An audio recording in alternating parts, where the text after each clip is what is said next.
What's good, y'all? Elvis here, back again with another episode of Better Barbering for my new people. Better Barbering is a series that I started where I share tips and tricks that make me a better barber, that other people can use to make them better barbers, and ideally better people. Today, I'm in my car. A little change of scenery. Just want to see how it feels. I'm actually at the shop in between appointments. Got my smock on with my barber paraphernalia pins on here. So, you know, this is my work uniform. This is hands down the biggest influence on your work-life balance as a barber. I'm talking about money management.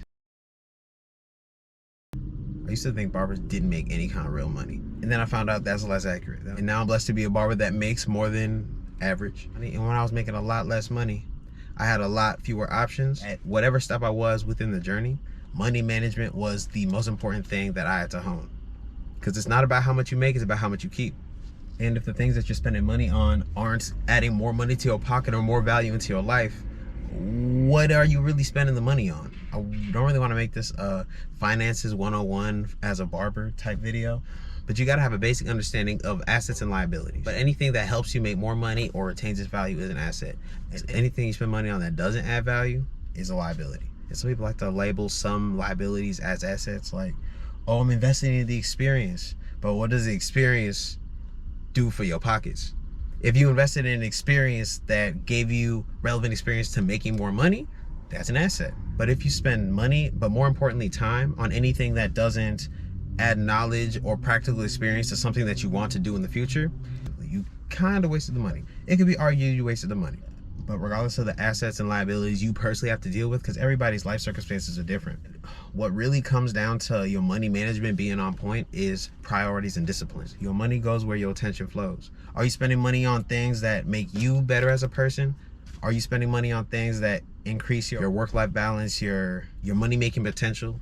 Or are you spending money on things that just pacify you? Spending money on things that sedate you? Are you spending resources on things that don't add to who you will be tomorrow? The topic of the video is money management, but all it comes down to really is time management and attention management. This might be a little much for this video, but money is a function of time.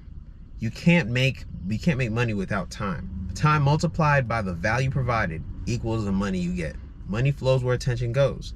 Your pockets will reflect how you spend your time and attention. When I was a novice barber, I spent all my time and energy like structuring my business a specific way, honing my skills and increasing the value that I can provide and being more time efficient. So the time that I had multiplied by the value increased the money that I had. Now that I built those skills, I can move time and attention to building other aspects of my business, other aspects of my life. How you spend your money is what determines the options that you have. As a beginner barber, I didn't have that much clientele. I wasn't cutting that much. The money that I got from cutting was a lot less. I'd use that a lot smarter. I meal prepped chicken, rice, and vegetables for like 6 months. Given I was living better than most college students, and I was living pretty decent for a barber, but I had a lot of expenses. I was in barber school, I was in college, and I was a young entrepreneur. Most of my money was going directly back into my business. On paper, I was making pretty decent money. But for my specific priorities and the discipline level that I had for those priorities, I was just like, nah, I'm not eating out. Got my nose to the ground, and I'm just gonna be eating these chicken and vegetables for 6 months. 6 months. I'm so burnt out on chicken, rice, and vegetables. Like, okay, as barbers, I understand the money comes fast or whatnot. And honestly, like, for as hard as we work, bro, I think it's important that we treat ourselves in the way we like to treat ourselves. But there's so much value in delayed gratification.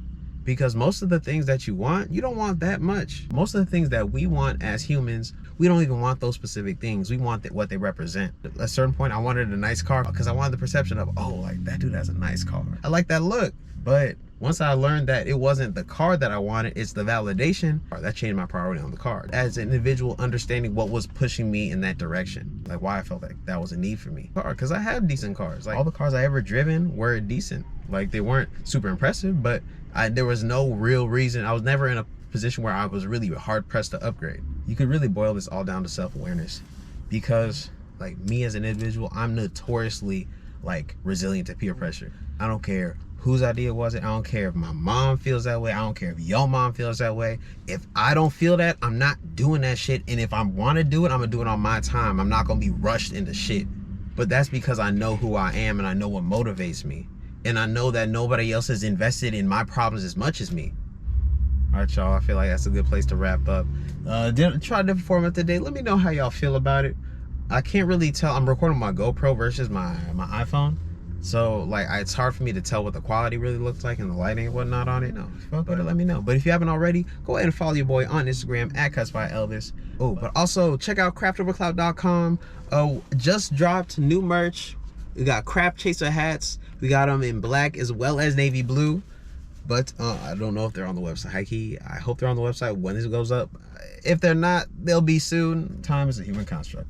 But if you got any value, go ahead and like, subscribe. Appreciate you. But till next time, Craps Over Clout. I'm out.